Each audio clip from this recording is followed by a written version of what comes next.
শুভ সন্ধ্যা বন্ধুরা, আপনাদের সকলকে আমার চ্যানেল প্রচেষ্টায় রেবায় আবারও স্বাগত।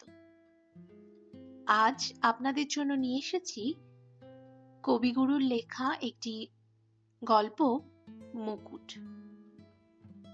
ঐতিহাসিক যুগের একটি গল্প আজ আপনাদেরকে আমি শোনাতে চলেছি। আর প্রথমেই বলে রাখি, আমার চ্যানেল যদি আপনাদের মধ্যে আজ প্রথম কেউ শুনে থাকেন তাহলে অবশ্যই সাবস্ক্রাইব করে আমার পাশে থাকবেন। আর আমার উপস্থাপনা কেমন লাগছে সেটা জানাতে কিন্তু ভুলবেন না। আপনাদের সহযোগিতাই আমার এবং আমার চ্যানেলের এগিয়ে যাওয়ার মূল পাথেয়। তাই আমার সাথে থেকে আমাকে সহযোগিতা করার জন্য আপনাদের সকলকে ধন্যবাদ। আসুন শুনে নেওয়া যাক কবিগুরুর লেখা একটি গল্প, মুকুট।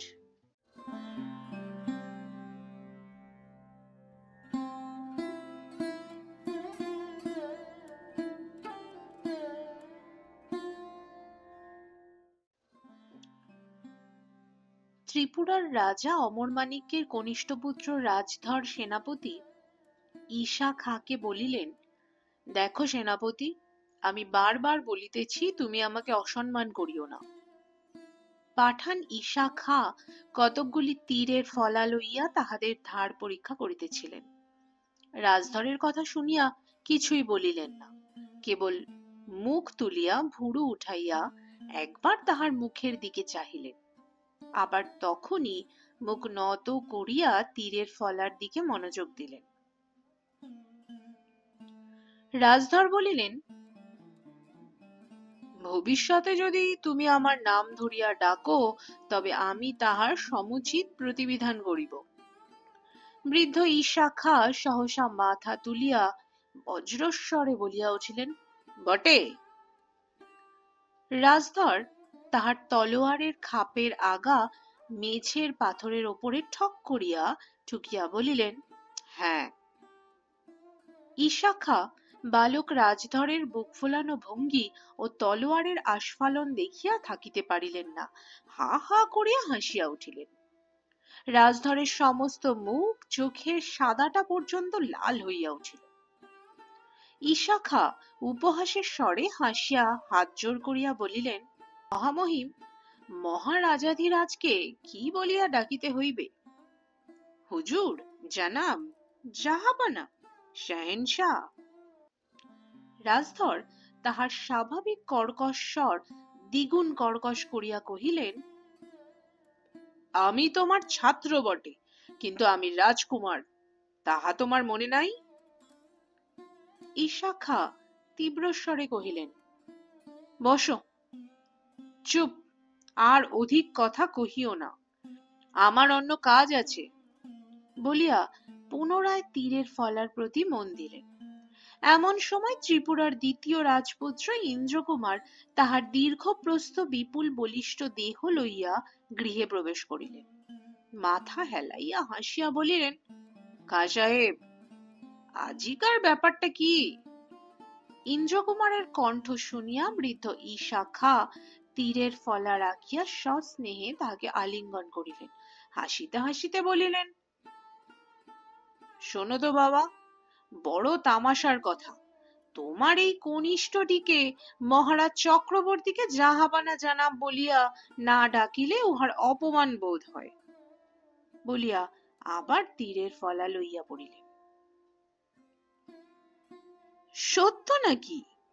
বলিয়া ইন্দ্রকুমার হো হো করিয়া হাসিয়া উঠিলেন। রাজধর বিষম ক্রোধে বলিলেন, চুপ করো দাদা। ইন্দ্রকুমার বলিলেন, রাজধর, তোমাকে কি বলিয়া ডাকিতে হইবে? জাহাপানা। রাজধর কাঁপিতে কাঁপিতে বলিলেন, দাদা চুপ করো বলিতেছি। ইন্দ্রকুমার আবার হাসিয়া বলিলেন, জানাব। রাজধর অধীর হইয়া বলিলেন, দাদা তুমি নিতান্ত নির্বোধ। ইন্দ্রকুমার হাসিয়া রাজধরের পৃষ্ঠে হাত বুলাইয়া বলিলেন, ঠান্ডা হও ভাই, ঠান্ডা হও, তোমার বুদ্ধি তোমার থাক, আমি তোমার বুদ্ধি কাড়িয়া লইতেছি না। ঈশা খা কাজ করিতে করিতে আর চোখে চাহিয়া ঈষৎ হাসিয়া বলিলেন, উহার বুদ্ধি সম্প্রতি অত্যন্ত বাড়িয়া উঠিয়াছে। ইন্দ্রকুমার বলিলেন, নাগাল পাওয়া যায় না। রাজধর ঘস ঘস করিয়া চলিয়া গেলেন। চলনের দাপে খাপের মধ্যে তলোয়ারখানা ঝনঝন করিতে লাগিল। রাজকুমার রাজধরের বয়স 19 বৎসর। শ্যামবর্ণ, বেঁটে দেহের গঠন বলিষ্ঠ। সেকালে অন্য রাজপুত্রেরা যেমন বড় বড় চুল রাখিতেন, ইহার তেমন ছিল না। ইহার সোজা সোজা মোটা চুল ছোট করিয়া ছাটা, ছোট ছোট চোখ, তীক্ষ্ণ দৃষ্টি, দাঁতগুলি কিছু বড়, গলার আওয়াজ ছেলেবেলা হইতেই কেমন কর্কশ।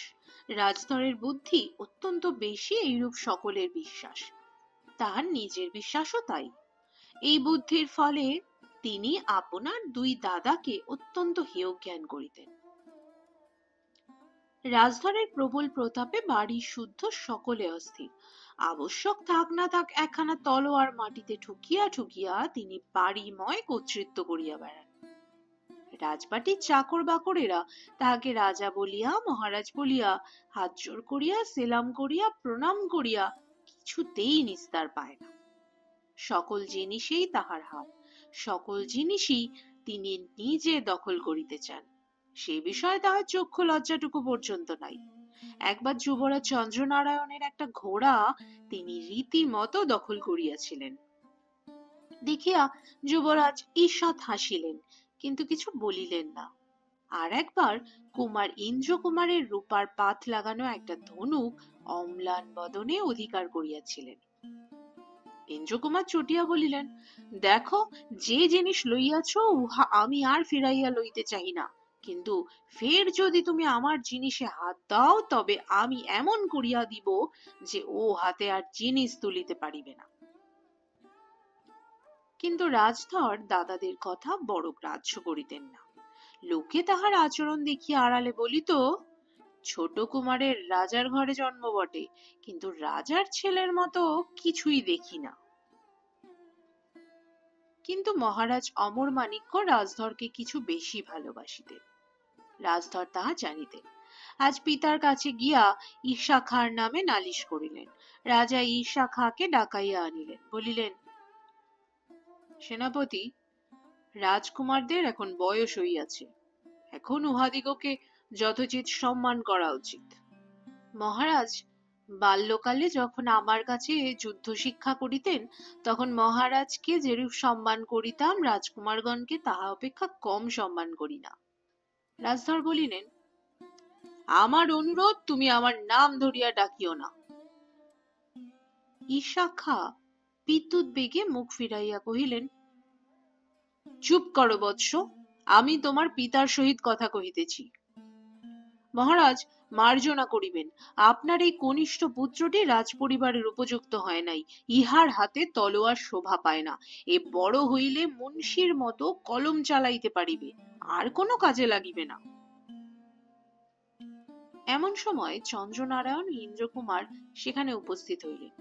ঈশা খাঁ তাহাদের দিকে ফিরিয়া বলিলেন, চাহিয়া দেখুন মহারাজ, এই তো যুবরাজ বটে, এই তো রাজপুত্র বটে। রাজা রাজধরের দিকে চাহিয়া বলিলেন, রাজধর, খাঁ সাহেব কি বলিতেছেন? তুমি অস্ত্রবিদ্যায় উহাকে সন্তুষ্ট করিতে পারো নাই? রাজধর বলিলেন, মহারাজ, আমাদের ধনুর্বিদ্যার পরীক্ষা গ্রহণ করুন। পরীক্ষায় যদি আমি সর্বশ্রেষ্ঠ না হই, তবে আমাকে পরিত্যাগ করিবেন, আমি রাজবাটি ছাড়িয়া চলিয়া যাইব। রাজা বলিলেন, আচ্ছা, আগামী সপ্তাহে পরীক্ষা হইবে। তোমাদের মধ্যে যিনি উত্তীর্ণ হইবেন, তাহাকে আমার হীরকখচিত তলোয়ার পুরস্কার দিব। ইন্দ্রকুমার ধনুর্বিদ্যায় অসাধারণ ছিলেন। শোনা যায় একবার তাহার এক অনুচর প্রাসাদের ছাদের ওপর হইতে একটা মোহর নিচে ফেলিয়া দেয়। সেই মোহর মাটিতে পড়িতে না পড়িতে তীর মারিয়া কুমার তাহাকে শত হাত দূরে ফেলিয়াছিলেন। রাজধর রাগের মাথায় পিতার সম্মুখে দম্ভ করিয়া আসিলেন বটে, কিন্তু মনের ভিতরে বড় ভাবনা পড়িয়া গেল। যুবরাজ চন্দ্রনারায়ণের জন্য বড় ভাবনা নাই। তীর ছোড়া বিদ্যা তাহার ভালো আসিত না, কিন্তু ইন্দ্রকুমারের সঙ্গে আটিয়া ওঠা তাই। রাজধর অনেক ভাবিয়া অবশেষে একটা ফন্দি ঠাউরাইলেন।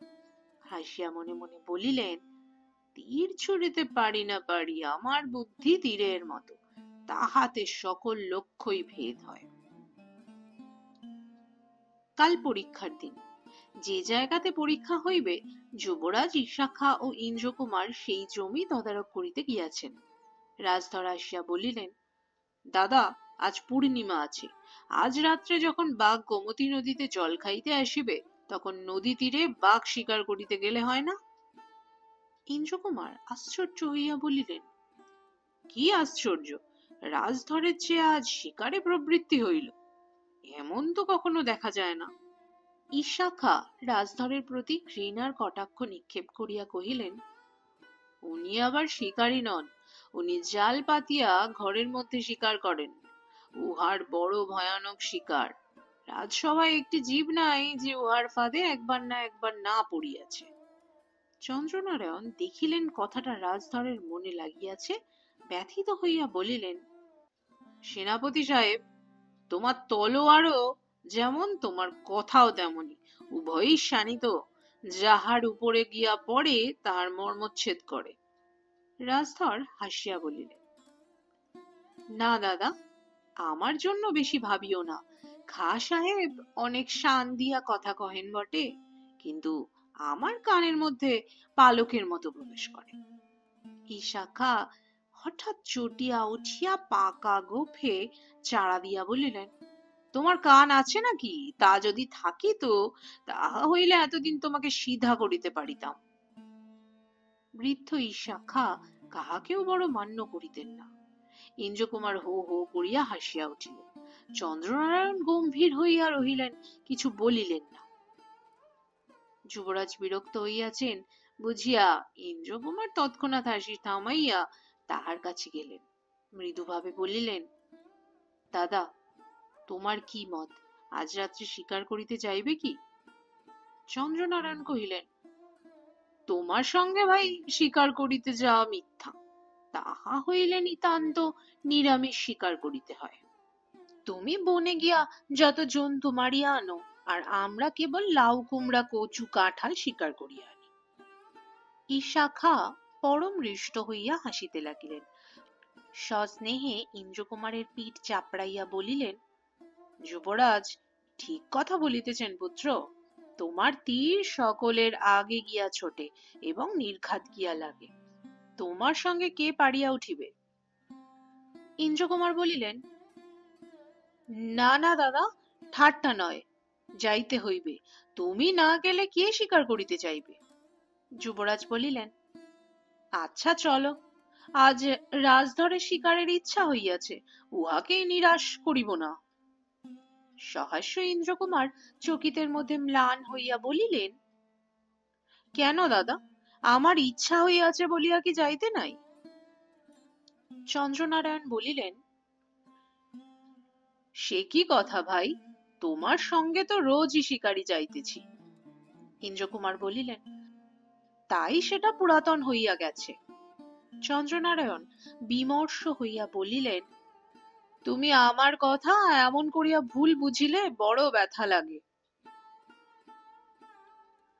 ইন্দ্রকুমার হাসিয়া তাড়াতাড়ি বলিলেন, না দাদা, আমি ঠাট্টা করিতেছিলাম, শিকারে যাইব না তো কি, চলো তার আয়োজন করি গে। ঈশাখা মনে মনে কহিলেন, ইন্দ্রকুমার বুকে 10টা বাণ সহিতে পারে, কিন্তু দাদার একটু সামান্য অনাদর সহিতে পারে না। শিকারের বন্দোবস্ত সমস্ত স্থির হইলে পরে রাজধর আস্তে আস্তে ইন্দ্রকুমারের স্ত্রী কমলা দেবীর কক্ষে গিয়া উপস্থিত। কমলা দেবী হাসিয়া বলিলেন, এই কি ঠাকুরপো, একেবারে তীর ধনুক বর্ম চর্ম লইয়া যে আমাকে মারিবে নাকি? রাজধর বলিলেন, ঠাকুরানী, আমরা আজ 3 ভাই শিকার করিতে যাইব, তাই এই বেশ। কমলা দেবী আশ্চর্য হইয়া কহিলেন, 3 ভাই, তুমিও যাইবে নাকি? আজ 3 ভাই একত্র হইবে, এ তো ভালো লক্ষণ নয়। এ যে ত্রহস্পর্শ হইল। যেন বড় ঠাট্টা হইল, এইভাবে রাজধর হা হা করিয়া হাসিলেন, কিন্তু বিশেষ কিছু বলিলেন না। কমলা দেবী কহিলেন, না না, তাহা হইবে না। রোজ রোজ শিকার করিতে যাইবেন, আর আমি ঘরে বসিয়া ভাবিয়া মরি। রাজধর বলিলেন, আজ আবার রাত্রে শিকার? কমলা দেবী মাথা নাড়িয়া বলিলেন, সে কখনোই হইবে না, দেখিব আজ কেমন করিয়া যান। রাজধর বলিলেন, ঠাকুরানী, এক কাজ করো, ধনুক মানগুলি লুকাইয়া রাখো। কমলা দেবী কহিলেন, কোথায় লুকাইব? রাজধর কহিলেন, আমার কাছে দাও, আমি লুকাইয়া রাখিব। কমলা দেবী হাসিয়া কহিলেন, মন্দ কথা নয়, সে তো বড় রঙ্গ হইবে। কিন্তু মনে মনে বলিলেন, তোমার একটা কি মতলব আছে, তুমি যে কেবল আমার উপকার করিতে আসিয়াছ, তাহা বোধ হয় না। এসো, অস্ত্রশালায় এসো, বলিয়া কমলা দেবী রাজধরকে সঙ্গে করিয়া লইয়া গেলেন। চাবি লইয়া ইন্দ্রকুমারের অস্ত্রশালার দ্বার খুলিয়া দিলেন। রাজধর যেমন ভিতরে প্রবেশ করিলেন, অমনি কমলা দেবী দ্বারে তালা লাগাইয়া দিলেন। রাজধর ঘরের মধ্যে বন্ধ হইয়া রহিলেন। কমলা দেবী বাহির হইতে হাসিয়া বলিলেন, ঠাকুরপো, আমি তবে আজ আসি।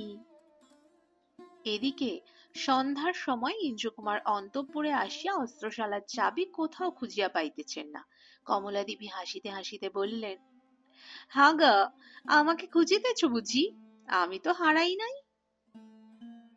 শিকারের সময় বহিয়া যায় দেখিয়া ইন্দ্রকুমার দ্বিগুণ ব্যস্ত হইয়া খোঁজ করিতে লাগিলেন। কমলা দেবী তাহাকে বাধা দিয়া আবার তাহার মুখের কাছে গিয়া দাঁড়াইলেন। হাসিতে হাসিতে বলিলেন, হ্যাঁ গা, দেখিতে কি পাও না, চোখের সম্মুখে, তবু ঘরময় বেড়াইতেছ। ইন্দ্রকুমার কিঞ্চিৎ কাতর স্বরে বলিলেন, দেবী, এখন বাধা দিও না, আমার একটা বড় আবশ্যকের জিনিস হারাইয়াছে। কমলা দেবী কহিলেন, আমি জানি তোমার কি হারাইয়াছে, আমার একটা কথা যদি রাখো তো খুঁজিয়া দিতে পারি। ইন্দ্রকুমার বলিলেন, আচ্ছা, রাখিব। কমলা দেবী বলিলেন, তবে শোনো, আজ তুমি শিকার করিতে যাইতে পারিবে না, এই লও তোমার চাবি। ইন্দ্রকুমার বলিলেন, সে হয় না, এ কথা রাখিতে পারি না। কমলা দেবী বলিলেন, চন্দ্রবংশে জন্মিয়া এই বুঝি তোমার আচরণ, একটা সামান্য প্রতিজ্ঞা রাখিতে পারো না? ইন্দ্রকুমার হাসিয়া বলিলেন, আচ্ছা, তোমার কথাই রহিল, আজ আমি শিকারে যাইব না। কমলা দেবী কহিলেন, তোমাদের আর কিছু হারাইয়াছে? মনে করিয়া দেখো দেখি। ইন্দ্রকুমার বলিলেন, কই, মনে পড়ে না তো। কমলা দেবী বলিলেন, তোমাদের 7 রাজার ধন মানিক, তোমাদের সোনার চাঁদ। ইন্দ্রকুমার মৃদু হাসিয়া ঘাড় নাড়িলেন। কমলা দেবী কহিলেন, তবে এসো, দেখো সে, বলিয়া অস্ত্রশালার দ্বারে গিয়া দ্বার খুলিয়া দিলেন। কুমার দেখিলেন রাজধর ঘরের মেঝেতে চুপ করিয়া বসিয়া আছেন। দেখিয়া হো হো করিয়া হাসিয়া উঠিলেন। এ কি রাজধর, অস্ত্রশালায় যে? কমলা দেবী বলিলেন, উনি আমাদের ব্রহ্মাস্ত্র। ইন্দ্রকুমার বলিলেন, তা বটে, উনি সকল অস্ত্রের চেয়ে তীক্ষ্ণ। রাজধর মনে মনে বলিলেন, তোমাদের জিহবার চেয়ে নয়। রাজধর ঘর হইতে বাহির হইয়া বাঁচিলেন। তখন কমলা দেবী গম্ভীর হইয়া বলিলেন, না কুমার, তুমি শিকার করিতে যাও, আমি তোমার সত্য ফিরাইয়া লইলাম। ইন্দ্রকুমার বলিলেন, শিকার করিব? আচ্ছা, বলিয়া ধনুকে তীর যোজনা করিয়া অতি ধীরে কমলা দেবীর দিকে নিক্ষেপ করিলেন। তীর তাহার পায়ের কাছে পড়িয়া গেল। কুমার বলিলেন, আমার লক্ষ্য ভ্রষ্ট হইল। কমলা দেবী বলিলেন, না, পরিহাস না, তুমি শিকারে যাও। ইন্দ্রকুমার কিছু বলিলেন না, ধনুর্বাণ ঘরের মধ্যে ফেলিয়া বাহির হইয়া গেলেন। যুবরাজকে বলিলেন, দাদা, আজ শিকারের সুবিধা হইল না। চন্দ্রনারায়ণ ঈষৎ হাসিয়া বলিলেন, বুঝিয়াছি। আজ পরীক্ষার দিন। রাজবাটির বাহিরের মাঠে বিস্তর লোক জড়ো হইয়াছে। রাজার ছত্র ও সিংহাসন প্রভাতের আলোকে ঝকঝক করিতেছে। জায়গাটা পাহাড়ি, উঁচু নিচু লোকে আচ্ছন্ন হইয়া গিয়াছে। চারিদিকে যেন মানুষের মাথার ঢেউ উঠিয়াছে। ছেলেগুলো গাছের ওপর চড়িয়া বসিয়াছে। একটা ছেলে গাছের ডাল হইতে আস্তে আস্তে হাত বাড়াইয়া একজন মোটা মানুষের মাথা হইতে বাগড়ি খুলিয়া আর একজনার মাথায় পড়াইয়া দিয়াছে। যাহার পাগড়ি সে ব্যক্তি চটিয়া ছেলেটাকে গ্রেফতার করিবার জন্য নিষ্ফল প্রয়াস পাইতেছে। অবশেষে নিরাশ হইয়া সজোরে গাছের ডাল নাড়া দিতেছে। ছোড়াটা মুখভঙ্গি করিয়া ডালের উপর বাদরের মতো নাচিতেছে।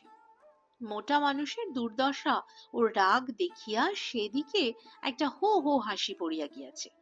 একজন এক হাঁড়ি দই মাথায় করিয়া বাড়ি যাইতেছিল। পথে জনতা দেখিয়া সে দাঁড়াইয়া গিয়াছিল। হঠাৎ দেখে তাহার মাথায় হাঁড়ি নাই। হাঁড়িটা মুহূর্তের মধ্যে হাতে হাতে কতদূর চলিয়া গিয়াছে তাহার ঠিকানা নাই। দইওয়ালা খানিকক্ষণ হা করিয়া চাহিয়া রহিল। একজন বলিল, ভাই, তুমি দইয়ের বদলে খোল খাইয়া গেলে, কিঞ্চিত লোকসান হইল বই তো নয়। দইওয়ালা পরম সান্ত্বনা পাইয়া গেল। হাড়ু নাপিতের পরে গা শুদ্ধ লোক চটা ছিল। তাহাকে ভিড়ের মধ্যে দেখিয়া লোকে তাহার নামে ছড়া কাটিতে লাগিল। সে যত খেপিতে লাগিল, খেপাইবার দল তত বাড়িয়া উঠিল। চারিদিকে চটাপট হাততালি পড়িতে লাগিল। ৫৮ প্রকার আওয়াজ বাহির হইতে লাগিল। সে ব্যক্তি মুখ চক্ষু লাল করিয়া চটিয়া গলদঘর্ম হইয়া চাদর ভূমিতে লুটাইয়া এক পাটি চটি জুতা ভিড়ের মধ্যে হারাইয়া বিশ্বের লোককে অভিশাপ দিতে দিতে বাড়ি ফিরিয়া গেল। ঠাসাঠাসি ভিড়ের মাঝে মাঝে এক একটা ছোট ছেলে আত্মীয়ের কাঁধের ওপর চড়িয়া কান্না জুড়িয়া দিয়াছে। এমন কত জায়গায় কত কলরব উঠিয়াছে তাহার ঠিকানা নাই। হঠাৎ নহবত বাজিয়া উঠিল। সমস্ত কোলাহল ভাসাইয়া দিয়া জয় জয় শব্দে আকাশ প্লাবিত হইয়া গেল। কোলের ছেলে যতগুলো ছিল ভয়ে সমস্বরে কাঁদিয়া উঠিল। গায়ে গায়ে পাড়ায় পাড়ায় কুকুরগুলো ঊর্ধ্বমুখ হইয়া খেউ খেউ করিয়া ডাকিয়া উঠিল। পাখি যেখানে যত ছিল ভয়ে গাছের ডাল ছাড়িয়া আকাশে উড়িল। কেবল গোটা কতক বুদ্ধিমান কাক সুদূরে গাম্ভারী গাছের ডালে বসিয়া দক্ষিণে ও বামে ঘাড় হেলাইয়া একাগ্র চিত্তে অনেক বিবেচনা করিতে লাগিল এবং একটা সিদ্ধান্তে উপনীত হইবা মাত্র তৎক্ষণাৎ অসন্দিগ্ধ চিত্তে কা কা করিয়া ডাকিয়া উঠিতে লাগিল। রাজা আসিয়া সিংহাসনে বসিয়াছেন। পাত্র মিত্র সভাসদগণ আসিয়াছেন। রাজকুমারগণ ধনুর্বাণ হস্তে আসিয়াছেন। নিশান লইয়া নিশানধারী আসিয়াছে। ভাট আসিয়াছে। সৈন্যগণ পশ্চাতে কাতার দিয়া দাঁড়াইয়াছে। বাজনদারগণ মাথা নাড়াইয়া নাচিয়া সবলে পরমোৎসাহে ঢোল পিটাইতেছে। মহা ধুম পড়িয়া গিয়াছে। পরীক্ষার সময় যখন হইল, ঈশা খাঁ রাজকুমারগণকে প্রস্তুত হইতে কহিলেন। ইন্দ্রকুমার যুবরাজকে কহিলেন, দাদা, আজ তোমাকে জিতিতে হইবে, তাহা না হইলে চলিবে না। যুবরাজ হাসিয়া বলিলেন, চলিবে না তো কি, আমার একটা ক্ষুদ্র তীর লক্ষ্যভ্রষ্ট হইলেও জগৎ সংসার যেমন চলিতেছিল তেমনই চলিবে। আর যদি বা না চলিত, তবু আমার জিতিবার কোনো সম্ভাবনা দেখিতেছি না। ইন্দ্রকুমার বলিলেন, দাদা, তুমি যদি হারো তো আমিও ইচ্ছাপূর্বক লক্ষ্যভ্রষ্ট হইব।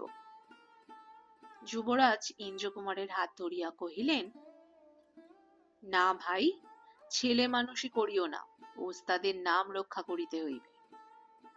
রাজধর বিবর্ণ শুষ্ক চিন্তাকুল মুখে চুপ করিয়া দাঁড়াইয়া রহিলেন। ঈশা খাঁ আসিয়া কহিলেন, যুবরাজ, সময় হইয়াছে, ধনু গ্রহণ করো। যুবরাজ দেবতার নাম করিয়া ধনু গ্রহণ করিলেন। প্রায় ২০০ হাত দূরে গোটা ৫-৬ কলা গাছের গুড়ি একত্র বাঁধিয়া স্থাপিত হইয়াছে। মাঝে একটা কচুর পাতা চোখের মতো করিয়া বসানো আছে। তাহার ঠিক মাঝখানে চোখের তারার মতো আকারে কালো চিহ্ন অঙ্কিত। সেই চিহ্নই লক্ষ্যস্থল। দর্শকেরা অর্ধচক্র আকারে মাঠ ঘেরিয়া দাঁড়াইয়া আছে। যেদিকে লক্ষ্য স্থাপিত সেদিকে যাওয়া নিষেধ। যুবরাজ ধনুকে বাণ যোজনা করিলেন, লক্ষ্য স্থির করিলেন, বাণ নিক্ষেপ করিলেন। বাণ লক্ষ্যের ওপর দিয়া চলিয়া গেল। ঈশা খাঁ তাহার গোঁফ শুদ্ধ দাড়ি শুদ্ধ মুখ বিকৃত করিলেন, পাকা ভুরু কুঞ্চিত করিলেন, কিন্তু কিছু বলিলেন না। ইন্দ্রকুমার বিষণ্ণ হইয়া এমন ভাব ধারণ করিলেন যেন তাহাকে লজ্জিত করিবার জন্য দাদা ইচ্ছা করিয়া এই কীর্তিটি করিলেন। অস্থিরভাবে ধনুক নাড়িতে নাড়িতে ঈশা খাঁকে বলিলেন, দাদা মন দিলেই সমস্ত পারেন, কিন্তু কিছুতেই মন দেন না। ঈশা খাঁ বিরক্ত হইয়া বলিলেন, তোমার দাদার বুদ্ধি আর সকল জায়গাতেই খোলে, কেবল তীরের আগায় খোলে না, তার কারণ বুদ্ধি তেমন সূক্ষ্ম নয়। ইন্দ্রকুমার ভারী চটিয়া একটা উত্তর দিতে যাইতেছিলেন। ঈশা খাঁ বুঝিতে পারিয়া দ্রুত সরিয়া গিয়া রাজধরকে বলিলেন, কুমার, এবার তুমি লক্ষ্য ভেদ করো, মহারাজা দেখুন। রাজধর বলিলেন, আগে দাদার হোক। ঈশা খাঁ রুষ্ট হইয়া কহিলেন, এখন উত্তর করিবার সময় নয়, আমার আদেশ পালন করো। রাজধর চটিলেন, কিন্তু কিছু বলিলেন না, ধনুর বাণ তুলিয়া লইলেন, লক্ষ্য স্থির করিয়া নিক্ষেপ করিলেন। তীর মাটিতে বিদ্ধ হইল। যুবরাজ রাজধরকে কহিলেন, তোমার বাণ অনেকটা নিকটে গিয়াছে, আরেকটু হইলে লক্ষ্য বিদ্ধ হইত। রাজধর অম্লান বদনে কহিলেন, লক্ষ্য তো বিদ্ধ হইয়াছে, দূর হইতে স্পষ্ট দেখা যাইতেছে না। যুবরাজ কহিলেন, না রাজধর, তোমার দৃষ্টির ভ্রম হইয়াছে, লক্ষ্য বিদ্ধ হয় নাই। রাজধর কহিলেন, হ্যাঁ বিদ্ধ হইয়াছে, কাছে গেলেই দেখা যাইবে। যুবরাজ আর কিছু বলিলেন না। অবশেষে ঈশা খাঁর আদেশক্রমে ইন্দ্রকুমার নিতান্ত অনিচ্ছা সহকারে ধনুক তুলিয়া লইলেন। যুবরাজ তাহার কাছে গিয়া কাতর স্বরে কহিলেন, ভাই, আমি অক্ষম, আমার ওপর রাগ করা অন্যায়। তুমি যদি আজ লক্ষ্য ভেদ করিতে না পারো, তবে তোমার ভ্রষ্ট লক্ষ্য তীর আমার হৃদয় বিদীর্ণ করিবে, ইহা নিশ্চয় জানিও। ইন্দ্রকুমার যুবরাজের পদধূলি লইয়া কহিলেন, দাদা, তোমার আশীর্বাদে আজ লক্ষ্য ভেদ করিব, ইহার অন্যথা হইবে না। ইন্দ্রকুমার তীর নিক্ষেপ করিলেন, লক্ষ্যবিদ্ধ হইল। বাজনা বাজিল, চারিদিকে জয়ধ্বনি উঠিল। যুবরাজ যখন ইন্দ্রকুমারকে আলিঙ্গন করিলেন, আনন্দে ইন্দ্রকুমারের চক্ষু ছলছল করিয়া আসিল। ঈশা খাঁ পরম স্নেহে কহিলেন, পুত্র, আল্লাহর কৃপায় তুমি দীর্ঘজীবী হইয়া থাকো। মহারাজা যখন ইন্দ্রকুমারকে পুরস্কার দিবার উদ্যোগ করিতেছেন, এমন সময় রাজধর গিয়া কহিলেন, মহারাজ, আপনাদের ভ্রম হইয়াছে, আমার তীর লক্ষ্য ভেদ করিয়াছে। মহারাজ কহিলেন, কখনোই না। রাজধর কহিলেন, মহারাজ, কাছে গিয়া পরীক্ষা করিয়া দেখুন। সকলে লক্ষ্যের কাছে গেলেন, দেখিলেন যে তীর মাটিতে বিদ্ধ, তাহার ফলায় ইন্দ্রকুমারের নাম খোদিত, আর যে তীর লক্ষ্যে বিদ্ধ, তাহাদের রাজধরের নাম খোদিত। রাজধর কহিলেন, বিচার করুন মহারাজ। ঈশা খাঁ কহিলেন, নিশ্চয় তুন বদল হইয়াছে, কিন্তু পরীক্ষা করিয়া দেখা গেল তুন বদল হয় নাই। সকলে পরস্পরের মুখ চাওয়াচাই করিতে লাগিল। ঈশা খাঁ বলিলেন, পুনর্বার পরীক্ষা করা হোক। রাজধর বিষম অভিমান করিয়া কহিলেন, তাহাতে আমি সম্মত হইতে পারি না, আমার প্রতি বড় অন্যায় অবিশ্বাস। আমি তো পুরস্কার চাই না, মধ্যম কুমার বাহাদুরকে পুরস্কার দেওয়া হোক। বলিয়া পুরস্কারের তলোয়ার ইন্দ্রকুমারের দিকে অগ্রসর করিয়া দিলেন। ইন্দ্রকুমার দারুণ ঘৃণার সহিত বলিয়া উঠিলেন, ধিক, তোমার হাত হইতে এ পুরস্কার গ্রাহ্য করে কে, এ তুমি লও। বলিয়া তলোয়ারখানা ঝনঝন করিয়া রাজধরের পায়ের কাছে ফেলিয়া দিলেন। রাজধর হাসিয়া নমস্কার করিয়া তাহা তুলিয়া লইলেন। তখন ইন্দ্রকুমার কম্পিত স্বরে পিতাকে কহিলেন, মহারাজ, আরাকানপতির সহিত শীঘ্রই যুদ্ধ হইবে, সেই যুদ্ধে গিয়া আমি পুরস্কার আনিব, মহারাজ আদেশ করুন। ঈশা খাঁ ইন্দ্রকুমারের হাত ধরিয়া কঠোর স্বরে কহিলেন, তুমি আজ মহারাজের অপমান করিয়াছ, উহার তলোয়ার ছুঁড়িয়া ফেলিয়াছ, ইহার সমুচিত শাস্তি আবশ্যক। ইন্দ্রকুমার সবলে হাত ছাড়াইয়া লইয়া কহিলেন, বৃদ্ধ, আমাকে স্পর্শ করিও না। বৃদ্ধ ঈশা খা সহসা বিষণ্ণ হইয়া ক্রুদ্ধ স্বরে কহিলেন, পুত্র, এ কি পুত্র, আমার পরে এই ব্যবহার? তুমি আজ আত্মবিস্মৃত হইয়াছ বৎস। ইন্দ্রকুমারের চোখে জল উথলিয়া উঠিল। তিনি কহিলেন, সেনাপতি সাহেব, আমাকে মাপ করো, আমি আজ যথার্থই আত্মবিস্মৃত হইয়াছি। যুবরাজ স্নেহের স্বরে কহিলেন, শান্ত হও ভাই, গৃহে ফিরিয়া চলো।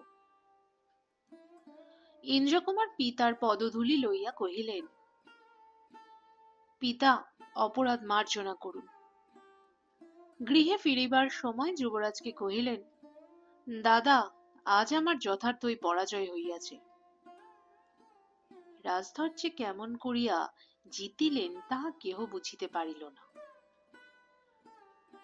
রাজধর পরীক্ষা দিনের পূর্বে যখন কমলা দেবীর সাহায্যে ইন্দ্রকুমারের অস্ত্রশালায় প্রবেশ করিয়াছিলেন, তখনই ইন্দ্রকুমারের তুন হইতে ইন্দ্রকুমারের নামাঙ্কিত একটি তীর নিজের তুনে তুলিয়া লইয়াছিলেন এবং নিজের নামাঙ্কিত তীর ইন্দ্রকুমারের তুনে এমন স্থানে এমন ভাবে স্থাপিত করিয়াছিলেন যাহাতে সেইটি সহজেও সর্বাগ্রে তাহার হাতে উঠিতে পারে। রাজধর যাহা মনে করিয়াছিলেন তাহাই ঘটিল। ইন্দ্রকুমার দৈবক্রমে রাজধরের স্থাপিত তীর তুলিয়া লইয়াছিলেন। সেই জন্যেই পরীক্ষাস্থলে এমন গোলমাল হইয়াছিল। কালক্রমে যখন সমস্ত শান্ত ভাব ধারণ করিল, তখন ইন্দ্রকুমার রাজধরের চাতুরী কতকটা বুঝিতে পারিয়াছিলেন, কিন্তু সে কথা আর কাহাকেও কিছু বলিলেন না। কিন্তু রাজধরের প্রতি তার ঘৃণা আরো দ্বিগুণ বাড়িয়া উঠিল। ইন্দ্রকুমার মহারাজের কাছে বারবার বলিতে লাগিলেন, মহারাজ আরাকানপতির সহিত যুদ্ধে আমাদিগকে পাঠান। মহারাজ অনেক বিবেচনা করিতে লাগিলেন। আমরা যে সময়ের গল্প বলিতেছি সে আজ প্রায় ৩০০ বৎসরের কথা। তখন ত্রিপুরা স্বাধীন ছিল এবং চট্টগ্রাম ত্রিপুরার অধীন ছিল। আরাকান চট্টগ্রামের সংলগ্ন। আরাকানপতি মাঝে মাঝে চট্টগ্রাম আক্রমণ করিতেন। এই জন্য আরাকানের সঙ্গে ত্রিপুরার মাঝে মাঝে বিবাদ বাধিত। অমর মাণিক্যের সহিত আরাকানপতির সম্প্রতি সেইরূপ একটি বিবাদ বাধিয়াছে। যুদ্ধের সম্ভাবনা দেখিয়া ইন্দ্রকুমার যুদ্ধে যাইবার প্রস্তাব করিয়াছেন। রাজা অনেক বিবেচনা করিয়া অবশেষে সম্মতি দিলেন। ৩ ভাইয়ে ৫,০০০ করিয়া ১৫,০০০ সৈন্য লইয়া চট্টগ্রাম অভিমুখে চলিলেন। ঈশা খা সৈন্যাধ্যক্ষ হইয়া গেলেন। কর্ণফুলী নদীর ধারে শিবির স্থাপন হইল। আরাকানের সৈন্য কতক নদীর ওপারে কতক এপারে। আরাকানপতি অল্প সংখ্যক সৈন্য লইয়া নদীর পরপারে আছেন এবং তাহার ২২,০০০ সৈন্য যুদ্ধের জন্য প্রস্তুত হইয়া আক্রমণের প্রতীক্ষায় নদীর পশ্চিম পারে অপেক্ষা করিয়া আছে। যুদ্ধের ক্ষেত্র পর্বতময়। সম্মুখাসম্মুখী দুই পাহাড়ের ওপর দুই পক্ষে সৈন্য স্থাপিত হইয়াছে। উভয় পক্ষে যদি যুদ্ধ করিতে অগ্রসর হয়, তবে মাঝের উপত্যকায় দুই সৈন্যের সংঘর্ষ উপস্থিত হইতে পারে। পর্বতের চারিদিকে হরিতকি, আমলকি, শাল ও গাম্ভারির বন। মাঝে মাঝে গ্রামবাসীদের শূন্য গৃহ পড়িয়া রহিয়াছে, তাহারা ঘর ছাড়িয়া পালাইয়াছে। মাঝে মাঝে শস্যক্ষেত্র। পাহাড়িরা সেখানে ধান, কার্পাস, তরমুজ, আলু একত্রে রোপণ করিয়া গিয়াছে। আবার এক এক জায়গায় জুমিয়া চাষারা এক একটা পাহাড় সমস্ত দগ্ধ করিয়া কালো করিয়া রাখিয়াছে। বর্ষার পর সেখানে শস্য বপন হইবে।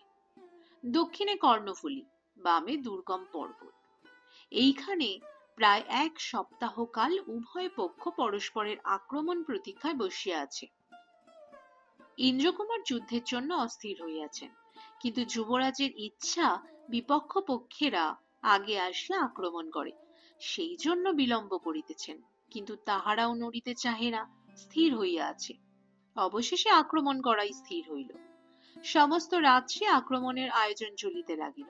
রাজধর প্রস্তাব করিলেন, দাদা, তোমরা দুইজনে তোমাদের ১০,০০০ সৈন্য লইয়া আক্রমণ করো, আমার ৫,০০০ হাতে থাক, আবশ্যকের সময় কাজে লাগিবে।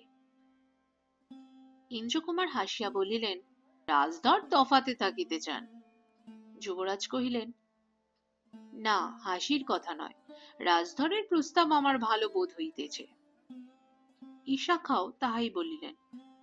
রাজধরের প্রস্তাব গ্রাহ্য হইল। যুবরাজ ও ইন্দ্রকুমারের অধীনে 10,000 সৈন্য 5 ভাগে ভাগ করা হইল। প্রত্যেক ভাগে 2,000 করিয়া সৈন্য রহিল। স্থির হইল একেবারে শত্রুগ্রহের 5 জায়গায় আক্রমণ করিয়া বহুক্ষেত্র করিবার চেষ্টা করা হইবে।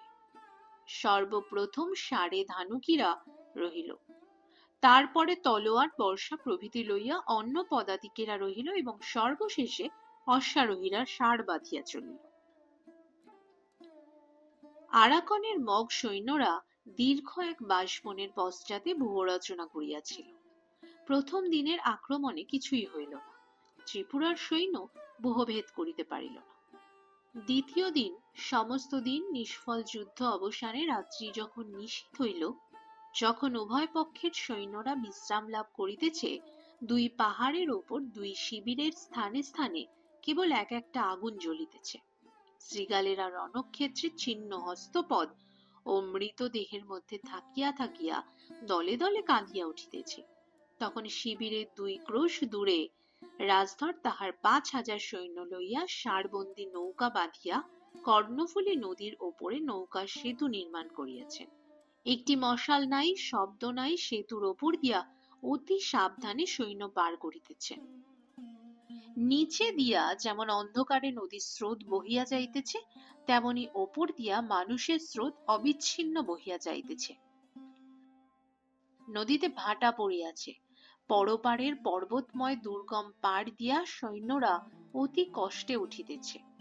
রাজধরের প্রতি সৈন্যাধ্যক্ষ ঈশা খাঁর আদেশ ছিল যে রাজধর রাত্রি যোগে তাহার সৈন্যদের লইয়া নদী বাহিয়া উত্তর দিকে যাত্রা করিবেন। তীরে উঠিয়া বিপক্ষ সৈন্যদের পশ্চাৎভাগে লুক্কায়িত থাকিবেন। প্রভাতে যুবরাজ ও ইন্দ্রকুমার সম্মুখ ভাগে আক্রমণ করিবেন। বিপক্ষেরা যুদ্ধে শ্রান্ত হইলে পর সংকেত পাইলে রাজধর সহসা পশ্চাৎ হইতে আক্রমণ করিবেন। সেই জন্যই এত নৌকার বন্দোবস্ত হইয়াছে। কিন্তু রাজধর ঈশা খাঁর আদেশ কই পালন করিলেন? তিনি তো সৈন্য লইয়া নদীর পরপারের উত্তীর্ণ হইলেন। তিনি আর এক কৌশল অবলম্বন করিয়াছেন, কিন্তু কাহাকেও কিছু বলেন নাই। তিনি নিঃশব্দে আরাকানের রাজা শিবিরাভিমুখে যাত্রা করিয়াছেন। চতুর্দিকে পর্বত, মাঝে উপত্যকা। রাজার শিবির তাহারই মাঝখানেই অবস্থিত। শিবিরে নির্ভয়ে সকলে নিদ্রিত। মাঝে মাঝে অগ্নিশিখা দেখিয়া দূর হইতে শিবিরের স্থান নির্ণয় হইতেছে। পর্বতের উপর হইতে বড় বড় বনের ভিতর দিয়া রাজধরের 5,000 সৈন্য অতি সাবধানে উপত্যকার দিকে নামিতে লাগিল। বর্ষাকালে যেমন পর্বতের সর্বাঙ্গ দিয়া গাছের শিকড় ধুইয়া ঘোলা হইয়া জলধারা নামিতে থাকে, তেমনি 5,000 মানুষ, 5,000 তলোয়ার অন্ধকারের ভিতর দিয়া গাছের নিচে গিয়া সহস্র পথে আঁকিয়া বাঁকিয়া যেন নিম্নাভিমুখে ঝরিয়া পড়িতে লাগিল। কিন্তু শব্দ নাই, মন্দ গতি। সহসা 5,000 সৈন্যের ভীষণ চিৎকার উঠিল। ক্ষুদ্র শিবির যেন বিদীর্ণ হইয়া গেল এবং তাহার ভিতর হইতে মানুষগুলো কিলবিল করিয়া বাহির হইয়া পড়িল। কেহ মনে করিল দুঃস্বপ্ন, কেহ মনে করিল প্রেতের উৎপাত, কেহ কিছু মনে করিতে পারিল না। রাজা বিনা রক্তপাতে বন্দী হইলেন। রাজা বলিলেন, আমাকে বন্দী করিলে বা বধ করিলে যুদ্ধের অবসান হইবে না। আমি বন্দী হইবা মাত্র সৈন্যেরা আমার ভাই হামছুপামুকে রাজা করিবে। যুদ্ধ যেমন চলিতেছিল তেমনই চলিবে।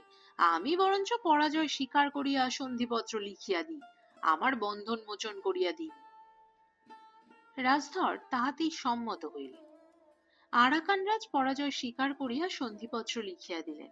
একটি হস্তিদন্ত নির্মিত মুকুট, 500 মণিপুরী ঘোড়া ও 3টে বড় হাতি উপহার দিলেন। এইরূপ নানা ব্যবস্থা করিতে করিতে প্রভাত হইল, বেলা হইয়া গেল। সুদীর্ঘ রাত্রে সমস্তই ভূতের ব্যাপার বলিয়া মনে হইতেছিল। দিনের বেলা আরাকানের সৈন্যগণ আপনাদের অপমান স্পষ্ট অনুভব করিতে পারিল। চারিদিকে বড় বড় পাহাড় সূর্যালোকে সহস্র চক্ষু হইয়া তাহাদিকের দিকে তাকাইয়া নিঃশব্দে দাঁড়াইয়া রহিল। রাজধর আরাকানপতিকে কহিলেন, আর বিলম্ব নয়, শীঘ্র যুদ্ধ নিবারণ করিবার এক আদেশপত্র আপনার সেনাপতির নিকট পাঠাইয়া দিন। ওপারে এতক্ষণে ঘোর যুদ্ধ বাঁধিয়া গেছে। কতকগুলি সৈন্য সহিত দূতের হস্তে আদেশপত্র পাঠানো হল। অতি প্রত্যুষেই অন্ধকার দূর হইতে না হইতেই যুবরাজ ও ইন্দ্রকুমার দুই ভাগে পশ্চিমে ও পূর্বে মগধকে আক্রমণ করিতে চলিয়াছেন। সৈন্যের অল্পতা লইয়া রূপনারায়ণ হাজারই দুঃখ করিতেছিলেন। তিনি বলিতেছিলেন, আর 5,000 লইয়া আসিলেই ভাবনা ছিল না। ইন্দ্রকুমার বলিলেন, ত্রিপুরারীর অনুগ্রহ যদি হয় তবে এই কয়জন সৈন্য লইয়াই জিতিব, আর যদি না হয় তবে বিপদ আমাদের ওপর দিয়াই যাক। ত্রিপুরাবাসী যত কম মরে ততই ভালো, কিন্তু হরের কৃপায় আজ আমরাই জিতিব। এই বলিয়াই হর হর বোম বোম রব তুলিয়া কৃপান বর্ষা লইয়া ঘোড়ায় চড়িয়া বিপক্ষদের অভিমুখে ছুটিলেন। তাহার দীপ্ত উৎসাহ তাহার সৈন্যদের মধ্যে ব্যাপ্ত হইয়া পড়িল। গ্রীষ্মকালে দক্ষিণা বাতাসে খড়ের চালের ওপর দিয়া আগুন যেমন ছোটে, তাহার সৈন্যরাও তেমনি ছুটিতে লাগিল। কেহই তাহাদের গতি রোধ করিতে পারিল না। বিপক্ষদের দক্ষিণ দিকের ব্যূহ ছিন্ন ভিন্ন হইয়া গেল। হাতাহাতি যুদ্ধ বাঁধিল। মানুষের মাথা ও দেহ কাটা শস্যের মতো শস্যক্ষেত্রের ওপর গিয়া পড়িল। ইন্দ্রকুমারের ঘোড়া কাটা পড়িল, তিনি মাটিতে পড়িয়া গেলেন। রব উঠিল, তিনি মারা পড়িয়াছেন। কুঠারাঘাতে এক মগ অশ্বারোহীকে অশ্বচ্যুত করিয়া ইন্দ্রকুমার তৎক্ষণাৎ তাহার ঘোড়ার ওপর চড়িয়া বসিলেন। রেকাবের ওপর দাঁড়াইয়া তাহার রক্তাক্ত তলোয়ার আকাশে সূর্যালোকে উঠাইয়া বজ্রস্বরে চিৎকার করিয়া উঠিলেন, হর হর বোম বোম। এই সকল ব্যাপার দেখিয়া মগ দিকের বাম দিকের ব্যূহের সৈন্যগণ আক্রমণের প্রতীক্ষা না করিয়া সহসা বাহির হইয়া যুবরাজের সৈন্যের ওপর গিয়া পড়িল। যুবরাজের সৈন্যরা সহসা এরূপ আক্রমণ প্রত্যাশা করে নাই। তাহারা মুহূর্তের মধ্যে বিশৃঙ্খল হইয়া পড়িল। তাহাদের নিজের অশ্ব নিজের পদাতিকদের ওপর গিয়া পড়িল। কোন দিকে চাইবে ঠিকানা পাইল না। যুবরাজ ও ঈশা খাঁ অসম সাহসের সহিত সৈন্যদের সংযত করিয়া লইতে প্রাণপণ চেষ্টা করিলেন, কিন্তু কিছুতেই কৃতকার্য হইতে পারিলেন না। অদূরে রাজধরের সৈন্য লুক্কায়িত আছে কল্পনা করিয়া সংকেত স্বরূপ বারবার তুড়ি নিনাদ করিলেন, কিন্তু রাজধরের সৈন্যের কোন লক্ষণ প্রকাশ পাইল না। ঈশা খাঁ বলিলেন, তাহাকে ডাকা বৃথা, সে শৃগাল, দিনের বেলা গর্ত হইতে বাহির হইবে না। ঈশা খাঁ ঘোড়া হইতে লাফাইয়া পড়িলেন, পশ্চিম মুখ হইয়া সত্বর নামাজ পড়িয়া লইলেন। মরিবার জন্য প্রস্তুত হইয়া মরিয়া হইয়া লড়িতে লাগিলেন। চারিদিকে মৃত্যু যতই ঘেরিতে লাগিল, দুর্দান্ত যৌবন ততই যেন তাহার দেহে ফিরিয়া আসিতে লাগিল। এমন সময় ইন্দ্রকুমার শত্রুদের এক অংশ সম্পূর্ণ জয় করিয়া ফিরিয়া আসিলেন।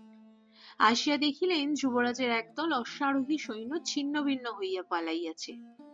তিনি তাহাদিগকে ফিরাইয়া লইলেন। বিদ্যুৎ বেগে যুবরাজের সাহায্যার্থে আসিলেন, কিন্তু সে বিশৃঙ্খলার মধ্যে কিছুই কুল কিনারা পাইলেন না। ঘূর্ণা বাতাসে মরুভূমির বালুকারাশি যেমন ঘুরিতে থাকে, উপত্যকার মাঝখানে যুদ্ধ তেমনি পাক খাইতে লাগিল। রাজধরের সাহায্য প্রার্থনা করিয়া বারবার তুড়িধ্বনি উঠিল, কিন্তু তাহার কোনো উত্তর পাওয়া গেল না। সহসা কি মন্ত্র বলে সমস্ত থামিয়া গেল। যে যেখানে ছিল স্থির হইয়া দাঁড়াইল। আহতের আর্তনাদ ও অশ্বের নেশা ছাড়া আর শব্দ রহিল না। সন্ধির নিশান লইয়া লোক আসিয়াছে। মগের রাজা পরাজয় স্বীকার করিয়াছেন। হর হর বোম বোম শব্দে আকাশ বিদীর্ণ হইয়া গেল। মগ সৈন্যগণ আশ্চর্য হইয়া পরস্পরের মুখ চাহিতে লাগিল। রাজধর যখন জয়প্রহার লইয়া আসিলেন, তখন তাহার মুখে এত হাসি যে তাহার ছোট চোখ দুটা বিন্দুর মতো হইয়া পিটপিট করিতে লাগিল। হাতির দাঁতের মুকুট বাহির করিয়া ইন্দ্রকুমারকে দেখাইয়া কহিলেন, এই দেখো, যুদ্ধের পরীক্ষায় উত্তীর্ণ হইয়া এই পুরস্কার পাইয়াছি। ইন্দ্রকুমার ক্রুদ্ধ হইয়া বলিলেন, যুদ্ধ? যুদ্ধ তুমি কোথায় করিলে? এই পুরস্কার তোমার নহে, এই মুকুট যুবরাজ পরিবেন। রাজধর কহিলেন, আমি জয় করিয়া আনিয়াছি, এই মুকুট আমিই পরিব। যুবরাজ কহিলেন, রাজধর ঠিক কথা বলিয়াছেন, এই মুকুট রাজধরেরই প্রাপ্য। ঈশাখা চটিয়া রাজধরকে বলিলেন, তুমি মুকুট পরিয়া দেশে যাইবে? তুমি সৈন্যাধ্যক্ষের আদেশ লঙ্ঘন করিয়া যুদ্ধ হইতে পালাইলে এই কলঙ্ক একটা মুকুট ঢাকা পড়িবে না। তুমি একটা ভাঙা হাড়ির কানা পরিয়া দেশে যাও, তোমাকে সাজিবে ভালো। রাজধর বলিলেন, খা সাহেব, এখন তো তোমার মুখে বোল ফুটিতেছে, কিন্তু আমি না থাকিলে তোমরা এতক্ষণ কোথায় থাকিতে? ইন্দ্রকুমার বলিলেন, যেখানেই থাকি, যুদ্ধ ছাড়িয়া গর্তের মধ্যে লুকাইয়া থাকিতাম না। যুবরাজ বলিলেন, ইন্দ্রকুমার, তুমি অন্যায় বলিতেছ। সত্য কথা বলিতে কি, রাজধর না থাকিলে আজ আমাদের বিপদ হইত। ইন্দ্রকুমার বলিলেন, রাজধর না থাকিলে আজ আমাদের কোনো বিপদ হইত না। রাজধর না থাকিলে এ মুকুট আমি যুদ্ধ করিয়া আনিতাম। রাজধর চুরি করিয়া আনিয়াছে। দাদা, এ মুকুট আনিয়া আমি তোমাকে পরাইয়া দিতাম, নিজে পড়িতাম না। যুবরাজ মুকুট হাতে লইয়া রাজধরকে বলিলেন, ভাই, তুমি আজ জিতিয়াছ। তুমি না থাকিলে অল্প সৈন্য লইয়া আমাদের কি বিপদ হইত জানি না। এই মুকুট আমি তোমাকে পরাইয়া দিতেছি। বলিয়া রাজধরের মাথায় মুকুট পরাইয়া দিলেন। ইন্দ্রকুমারের বক্ষ যেন বিদীর্ণ হইয়া গেল। তিনি রুদ্ধ কণ্ঠে বলিলেন, দাদা, রাজধর শৃগালের মতো গোপনে রাত্রি যোগে চুরি করিয়া এই রাজ মুকুট পুরস্কার পাইল, আর আমি যে প্রাণপণে যুদ্ধ করিলাম। তোমার মুখ হইতে একটা প্রশংসার বাক্যও শুনিতে পাইলাম না। তুমি কিনা বলিলে রাজধর না থাকিলে কেহ তোমাকে বিপদ হইতে উদ্ধার করিতে পারিত না। কেন দাদা? আমি কি সকাল হইতে সন্ধ্যা পর্যন্ত তোমার চোখের সামনে যুদ্ধ করি নাই? আমি কি যুদ্ধ ছাড়িয়া পালাইয়া গিয়াছিলাম? আমি কি কখনো ভীরুতা দেখাইয়াছি? আমি কি শত্রু সৈন্যকে ছিন্ন ভিন্ন করিয়া তোমার সাহায্যের জন্য আসি নাই? কি দেখিয়া তুমি বলিলে যে তোমার পরম স্নেহের রাজধর ব্যতীত কেহ তোমাকে বিপদ হইতে উদ্ধার করিতে পারিত না? যুবরাজ একান্ত ক্ষুব্ধ হইয়া বলিলেন, ভাই, আমি নিজের বিপদের কথা বলিতেছি না। কথা শেষ হইতে না হইতে ইন্দ্রকুমার অভিমানে ঘর হইতে বাহির হইয়া গেলেন। ঈশাকা যুবরাজকে বলিলেন, যুবরাজ, এই মুকুট তোমার কাহাকেও দিবার অধিকার নাই। আমি সেনাপতি, এই মুকুট আমি যাহাকে দিব তাহারই হইবে। বলিয়া ঈশাখা রাজধরের মাথা হইতে মুকুট তুলিয়া যুবরাজের মাথায় দিতে গেলেন। যুবরাজ সরিয়া গিয়া বলিলেন, না, এ আমি গ্রহণ করিতে পারিব না। ঈশাখা বলিলেন, তবে থাক, এই মুকুট কেহ পাইবে না। বলিয়া পদাঘাতে মুকুট কর্ণফুলী নদীর জলে ফেলিয়া দিলেন।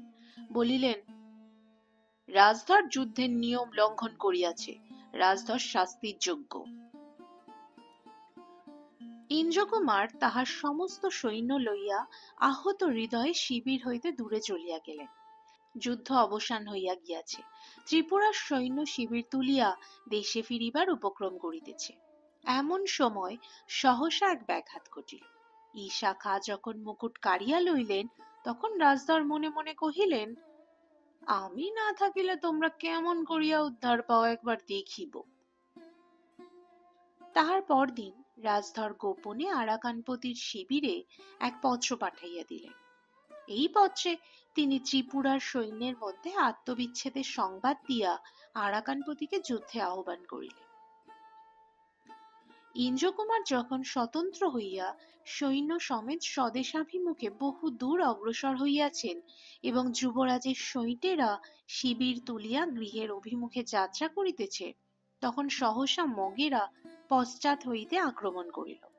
রাজধর সৈন্য লইয়া কোথায় সরিয়া পড়িলেন তাহার উদ্দেশ পাওয়া গেল না।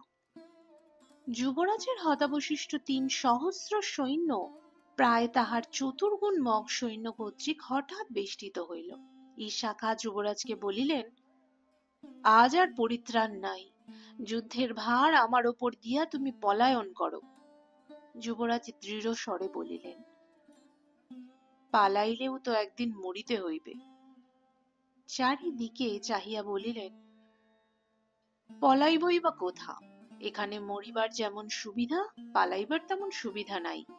হে ঈশ্বর, সকলই তোমার ইচ্ছা। ঈশাখা বলিলেন, তবে আইসো, আজ সমারোহ করিয়া মরা যাক। বলিয়া প্রাচীরবৎ শত্রু সৈন্যের এক দুর্বল অংশ লক্ষ্য করিয়া সমস্ত সৈন্য বিদ্যুৎ বেগে ছুটাইয়া দিলেন।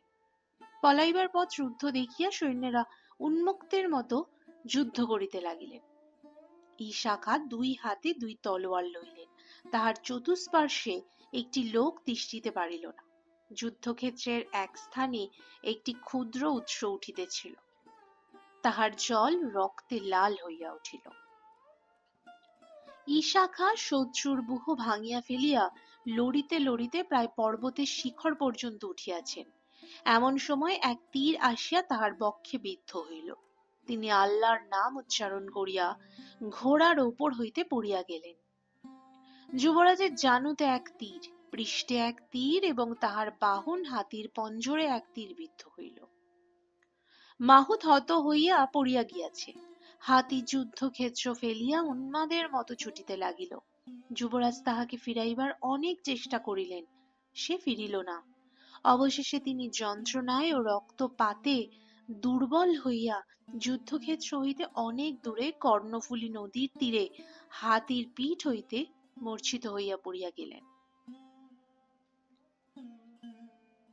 আজ রাত্রে চাঁদ উঠিয়াছে। অন্যদিন রাত্রে যে সবুজ মাঠের ওপরে চাঁদের আলো বিচিত্র বর্ণ ছোট ছোট বনফুলের ওপর আসিয়া পড়িত, আজ সেখানে সহস্র সহস্র মানুষের হাত পা কাটা মুন্ডু ও মৃতদেহের ওপরে আসিয়া পড়িয়াছে। যে স্ফটিকের মতো স্বচ্ছ উৎসের জলে সমস্ত রাত ধরিয়া চন্দ্রের প্রতিবিম্ব নৃত্য করিত, সে উৎস মৃত অশ্বের দেহে প্রায় রুদ্ধ। তাহার জল রক্তে লাল হইয়া গেছে। কিন্তু দিনের বেলা মধ্যাহ্নের রৌদ্রে যেখানে মৃত্যুর ভীষণ উৎসব হইতেছিল, ভয় ক্রোধ নিরাশা হিংসা সহস্র হৃদয় হইতে অনবরত ফেনাইয়া উঠিতেছিল, অস্ত্রের ঝনঝন উন্মাদের চিৎকার আহতের আর্তনাদ অশ্বের রেশা রণশঙ্খের ধ্বনিতে নীল আকাশ যেন মথিতে হইতেছিল, রাত্রে চাঁদের আলোতে সেখানে কি অগাধ শান্তি, কি সুগভীর বিষাদ।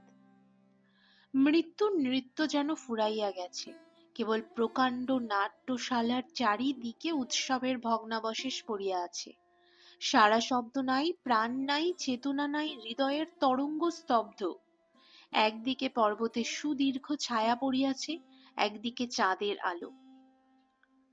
মাঝে মাঝে ৫-৬টা করিয়া বড় বড় গাছ ঝাঁকড়া মাথা লইয়া শাখা প্রশাখা জটা জুট আধার করিয়া স্তব্ধ হইয়া দাঁড়াইয়া আছে।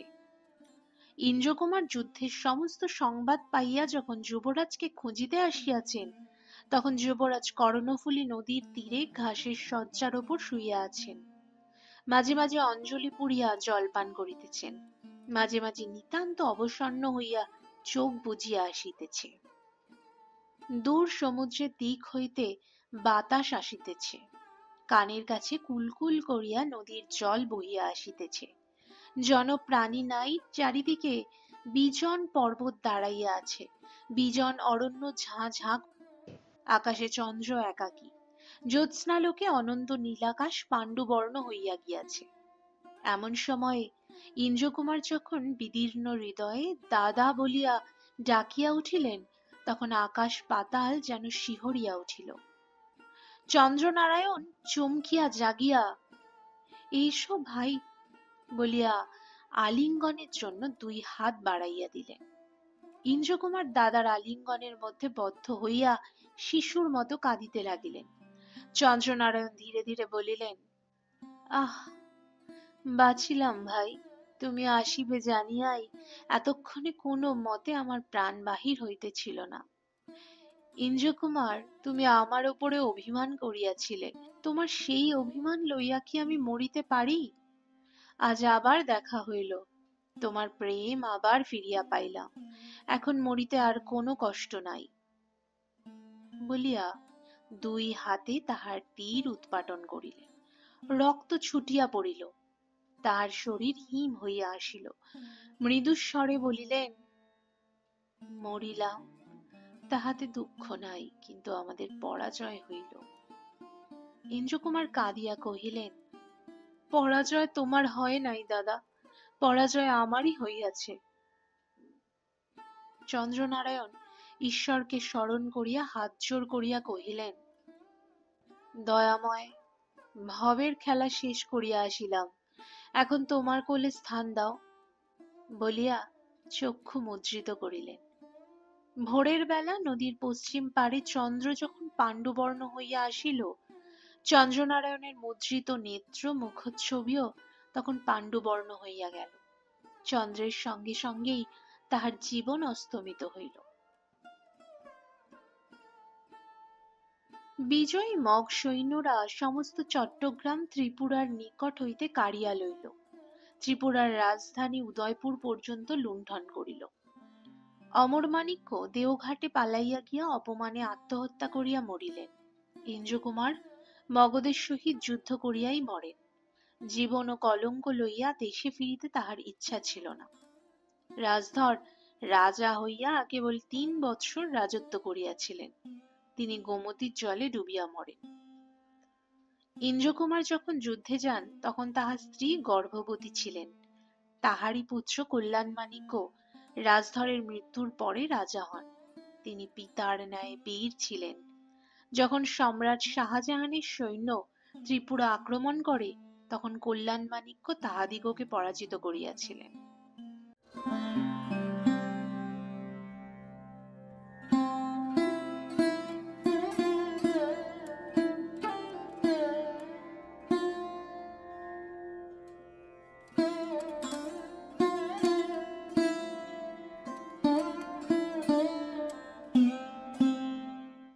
ব্যাস বন্ধুরা, শেষ হলো আমার আজকের গল্প, কবিগুরুর লেখা মুকুট। রাজ পরিবারের একজনের বিরুদ্ধাচরণ এবং অসহযোগিতা কিভাবে রাজ পরিবার এবং রাজ্যকে ধ্বংসের দিকে চালিত করলো। বন্ধুরা, আমার উপস্থাপনা যদি আপনাদের ভালো লেগে থাকে তাহলে অবশ্যই একটা লাইক, কমেন্ট, শেয়ার এবং সাবস্ক্রাইব করে আমার সাথে থাকবেন। আর আমার সাথে থাকার জন্য আপনাদের সকলকে অনেক ধন্যবাদ। সবাই ভালো থাকবেন, সুস্থ থাকবেন। দেখা হবে পরবর্তী একটি নতুন গল্পে।